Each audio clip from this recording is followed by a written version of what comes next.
Hey, this is Chuck at That Rhythm Man Guitars. What I've got in my hands today is a 1957 Gibson ES-175.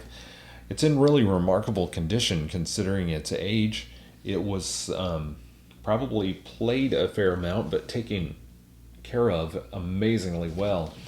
And I say that because it was refretted at some point that doesn't seem like it was probably even that long ago with jumbo frets. Maybe somebody just didn't like the really thin skinny vintage frets, but the guitar looks almost like a new guitar. It does have a little bit of checking in the finish, as you would probably expect for a guitar of this age.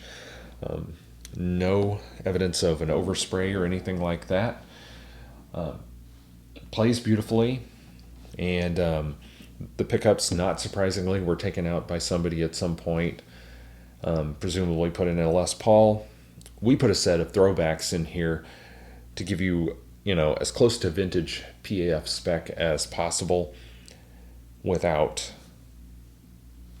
costing so much. A guitar like this on the market with original PAFs would be pushing $15,000 or higher probably.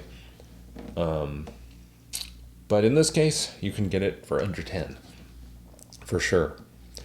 Tailpiece appears to be original. Bridge is original. The pots are original, although the knobs are newer.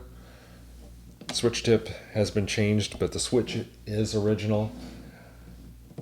Did not have the vintage tuners. Presumably those were probably put on a Les Paul, I guess. Also, do have completely vintage spec reproductions, so they haven't been reamed out or anything there. And all in all, just a gorgeous guitar.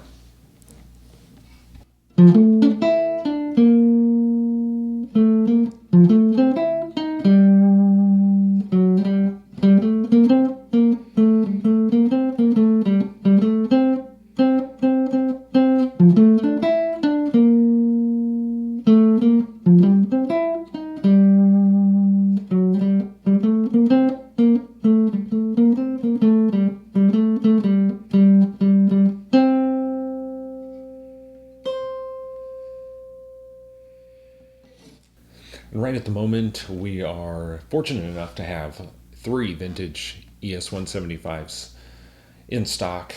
One of them's not actually, at the time I post this video, available in the shop yet because I'm doing some tweaks to it. I do have this one on the shop already. It's a 1960. I have the pick guard off of it right now. I'm going to be changing the strings, but it's basically ready to go. So it's out there, 1960.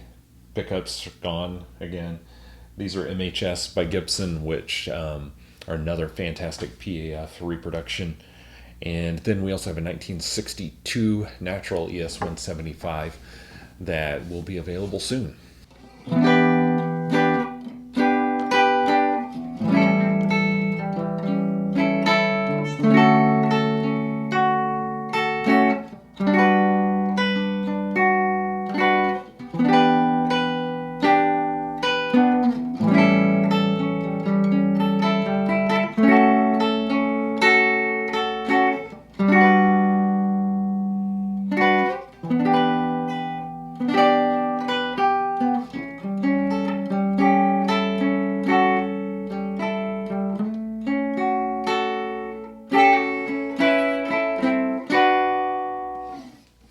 If you're not familiar with the ES-175s and their construction over time, what happened was the early ones, especially in the 50s and early 60s, well, starting in 1949 actually, they have a much lighter build. The laminate construction is lighter, so it's generally a more resonant guitar.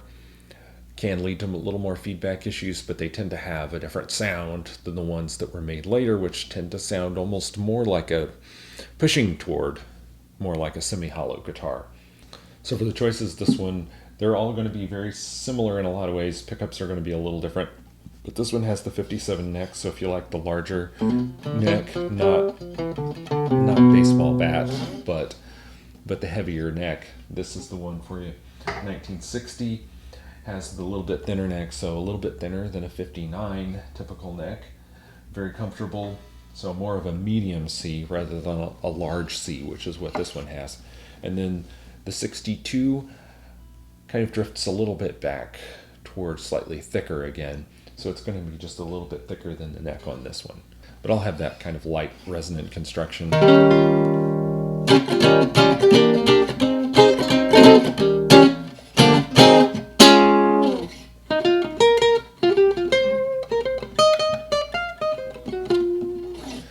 So all of them can be played acoustically if you're just practicing and you don't want to be plugged in, kids are asleep or whatever. But cool guitars, come check them out. ThatRhythmMan.com. You can see these, lots of other cool arch tops, some solid bodies, some semi-hollows. Come check us out.